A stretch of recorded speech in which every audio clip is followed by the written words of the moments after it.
Council of Nablus. The Council of Nablus was a council of ecclesiastic and secular lords in the Crusader Kingdom of Jerusalem, held on January 16, 1120. History. The council was convened at Nablus by Warman, Patriarch of Jerusalem, and King Baldwin II of Jerusalem. It established 25 canons dealing with both religious and secular affairs. It was not quite a church council, but not quite a meeting of the royal court. According to Hans Mayer, due to the religious nature of many of the canons, it can be considered both a parliament and an ecclesiastical synod. The resulting agreement between the patriarch and the king was a concordat similar to the concordat of Worms 2 years later. The council established the first written laws for the kingdom. It was probably also where Hugues de Payenne obtained permission from King Baldwin II of Jerusalem and Warman, Patriarch of Jerusalem, to found the Knights Templar. The council was not mentioned in the Chronicle of Folker charts who served in the retinue of Baldwin II and must have been present. This is probably because the nature of the canons dealing as they do with the crimes and sins of the Latin population contradicted Fulcher's portrayal of the kingdom as a Christian utopia. William of Tyre, writing about 60 years later, included a detailed account of the proceedings, but neglected to record any of the canons themselves, which he felt were well known and could be found in any local church. However, he also probably wanted to avoid the implication that the early kingdom was not as heroic as his generations remembered it.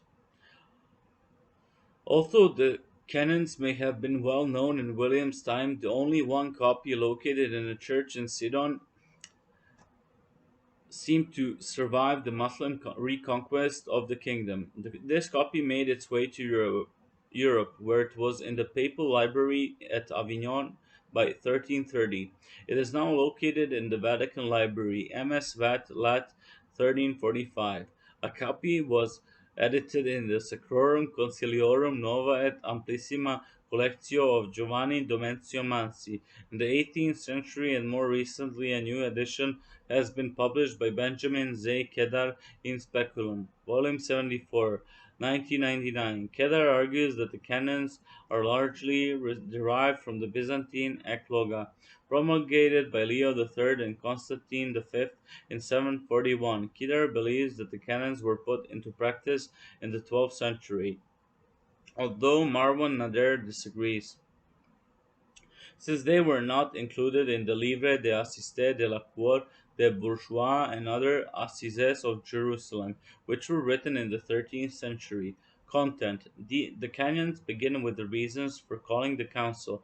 Jerusalem had been plagued with locusts and mice for the past 4 years, and the Crusader states in general were suffering from repeated attacks from the Muslims. It was believed that the sins of the people needed to be corrected before Jerusalem could prosper.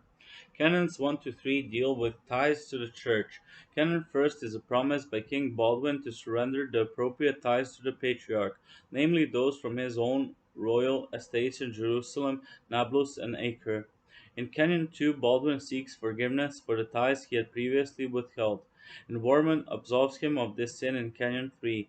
This shows that the Church was able to assert its rights in the Crusader kingdom, a victory in the investiture conflict still raging in Europe.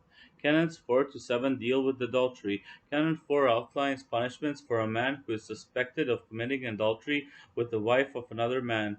First, he is to be forbidden from visiting the woman, and if he visits her again, he is to come before the church and be subjected to the ordeal of hot iron to prove his innocence. If he is proven to have committed adultery, Canon 5 decrees that every retour he should have his penis cut off, and then he should be exiled. The punishment for the adulterous woman is mutilation of the nose, a familiar Byzantine punishment, unless her husband takes pity on her, in which case they should both be exiled. Canon 6 deals with a similar situation for clerics. If a man suspects a cleric from visiting his wife, the cleric should firstly be forbidden from visiting her. A second offense should be pointed out to a church magistrate, and a third offense will result in the deordination of the cleric. He will then be subject to the same punishments described in Canon 5. Canon 7 forbids a pimp or a prostitute from 7 corrupting a wife with words and causing her to become an adulterer. The punishments in Canon 5 apply here as well. Canons 8 to 11 establish punishments for sodomy, the first appearance of such punishments in medieval law. According to Canon 8, an adult sodomite, tam faciens quam paciens, both the active and the passive parties, should be burned at the stake. If, however, the passive party is a child or an elderly person, Canon 9 says that only the active party should be burned, and it will suffice that the passive party repent, as he is presumed to have sinned against his will. If the sodomy is against his will, but he keeps it hidden for whatever reason, Canon 10 says that he too will be judged as a sodomite. Canon 11 shows for a sodomite to repent and avoid punishment, but if he is found to have participated in sodomy a second time, he will be allowed to repent again, but will be exiled from the kingdom. Canons 12 to 15 pertain to sexual relations with Muslims, an important question in the kingdom, where Muslims far outnumbered their Latin overlords. Canon 12 states that a man who willingly has sexual relations with a Muslim woman should be castrated, and she should have her nose mutilated. If a man rapes his own female Muslim slave, according to Canon 13, she should be confiscated by the state, and he should be castrated. If he rapes another man's female Muslim slave, Canon 14 says that he should be subjected to the punishment for adulterers stated in Canon 5, castration. Canon 15 deals with the same subject for Christian women. If a Christian woman willingly has sexual relations with a Muslim man, they should both be subjected to the punishment for adulterers. But if she was raped, then she will not be held accountable, and the Muslim will be castrated. Canon 16 prohibits Muslims from dressing like Christians. This Canon foreshadows the similar Canon 68 of the Fourth Lateran Council, almost 100 years later in 1215, which would prohibit both Jews and Muslims from adopting Christian dress.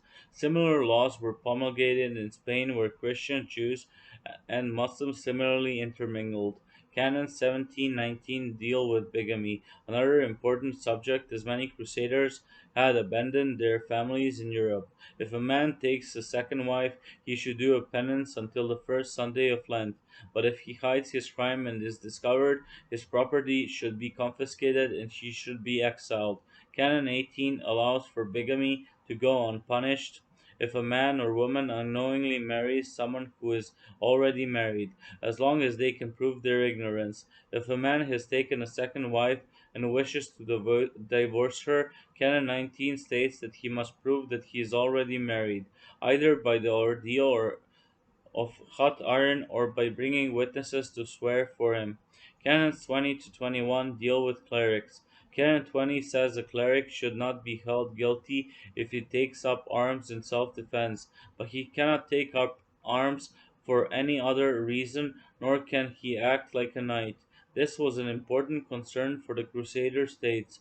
Clerics were generally forbidden from participating in warfare in European law, but the Crusaders needed all the manpower they could find, and only 1 year before Antioch had been defended by the Patriarch following the Battle of Ager Sanguini.